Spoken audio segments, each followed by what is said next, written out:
ఇంకో ఒక క్యారెక్టర్ ఉన్నాడు ప్రపంచానికి తక్కువగా తెలిసిన క్యారెక్టర్, దేవవ్రతుడు అని. అతను కూడా కజిన్ బ్రదర్. ఇతను కూడా బుద్ధుడి సంఘంలో ఒక ఇంపార్టెంట్ వ్యక్తి. కానీ బుద్ధుడు అంటే మహాకోపం. బుద్ధుడి శిష్యుడే. ఓకే, బుద్ధుడి శిష్యుడే కానీ బుద్ధుడు అంటే కోపం.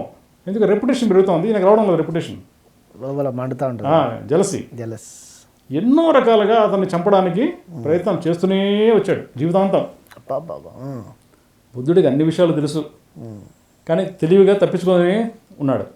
ఎందుకంటే purpose of life is different. ప్రపంచానికి తన జ్ఞానాన్ని ఇవ్వాలి, బుద్ధుడి డ్యూటీ అది.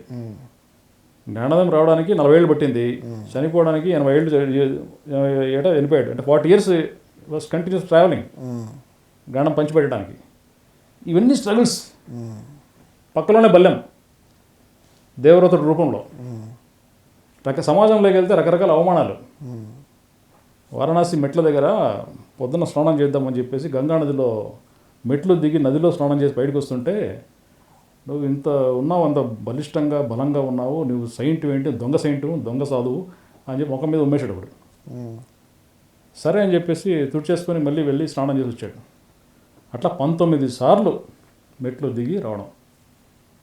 ఈయన పేషెంట్స్కు మెస్మరైజ్ అయిపోయి